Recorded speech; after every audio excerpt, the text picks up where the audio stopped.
Hare Krishna! I want to share with you a beautiful verse from the Bhagavad-gita, verse 66 of chapter 2. And in this verse, Krishna shares a very important teaching that without having contact with your own self, without connecting to your own self, you cannot have peace. So he goes from this connection to yourself to peace. And we're going to go through the steps he takes to go from this starting point to end up with peace.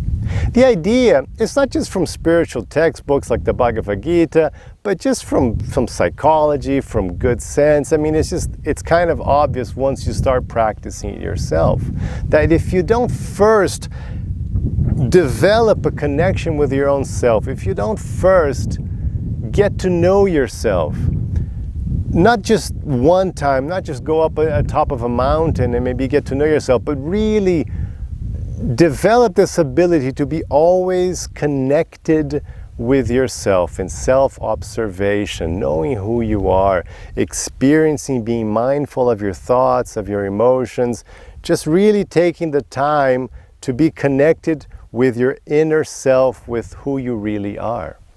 And you might ask, well, what else would one do? Well, the opposite of this being connected with yourself is being lost with your mind, lost out here in the world, where your mind is just following the objects of material reality, where you're just thinking of, your job, and I have to get this done and do that, and then I'm going to do this, and then I'm going to eat that and watch this other thing, and then your mind is just lost, and I have to get this money, and I have to buy that car, and just on the surface, and you're out of touch with who you are. So once you do, this is the first step for having a better life, spiritual, or even just having a better life in general. The first thing is to get in touch with yourself. And the idea, Krishna says, is that you have to create this yukta, and this connection, this word connection here in this verse is actually yoga. The root of the word yoga will be in this verse, so it really means to do yoga with yourself.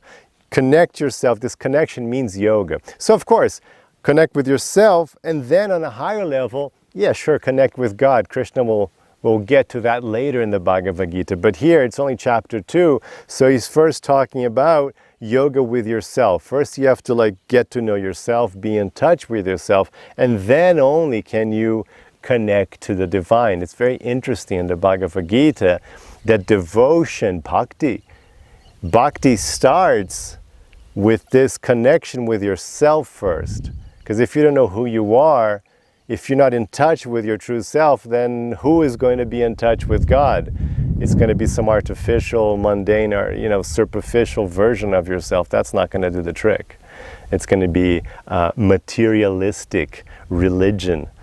It's not going to be true bhakti. It's not going to be true spiritual devotion and connection. So first you contact your own self. You do yoga with your own self.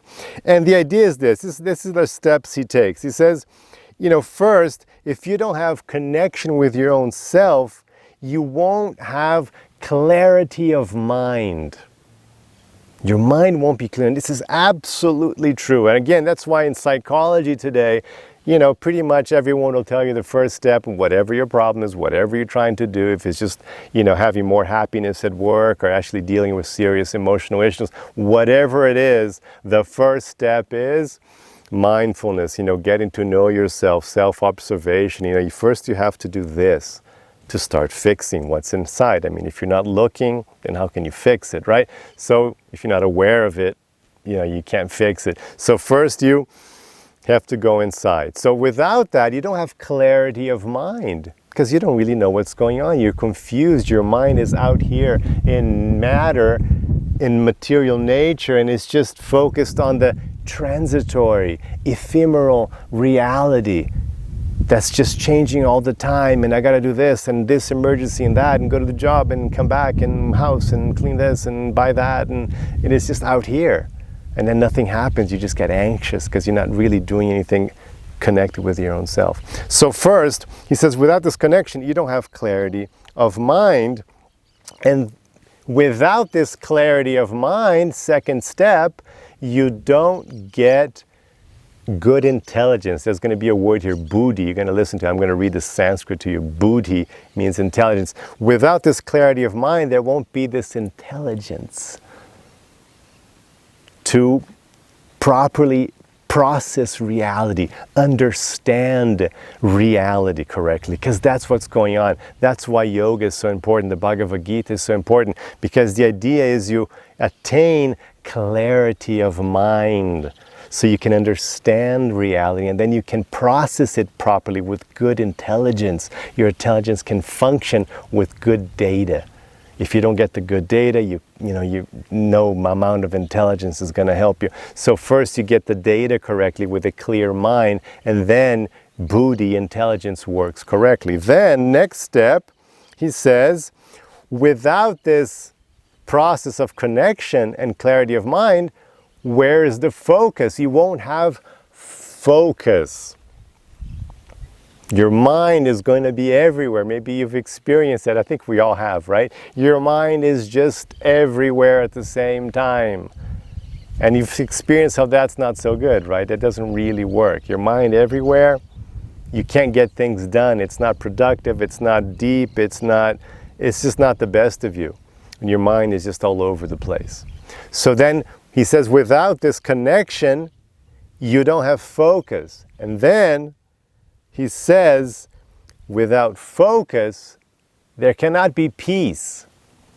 And it's true, right? I mean, you've noticed this, you've experienced this in your life, how when your mind is agitated, oh, I got to do this and that and what that and the phone, and there's no peace, right? You're agitated, you're anxious. It's the opposite of peace. And then you've noticed when you've been focused, when you've been like, you got into the flow, you're doing some work or some sport, and you just get into like, okay, your mind is totally there, mindful, focused, then you experience peace. And then to top it all off, he asks a great question. It's one of my favorite verses because of this final question he puts.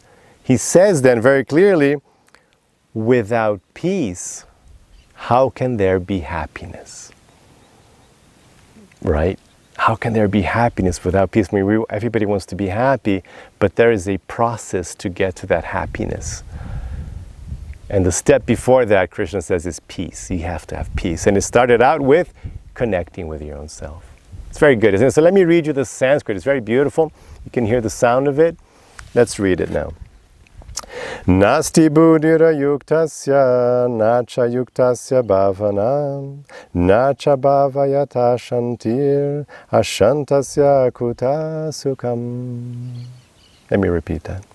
Nāsti buddhir ayuktasya, cāyuktasya bhāvanā, cābhāvayataḥ śāntir, aśāntasya kutaḥ sukham. It's very nice, isn't it? So here's a translation of it. Those without connection, those without yoga, have no buddhi, have no intelligence. And those without connection have no focus. And those without focus have no peace. And without peace, how can there be happiness? Okay, so that's it. That's a beautiful verse. Verse 66 of chapter 2 of the Bhagavad-gita, showing us how important it is to connect with our own selves, to do yoga with our own selves as a preliminary step to achieving clarity of mind, focus, better intelligence, peace, and happiness. If you have any questions, please leave your comments below. I would love to hear your questions and try to serve you. Try to explain my point of view from yoga to try to answer your question. Thank you very much. Hare Krishna.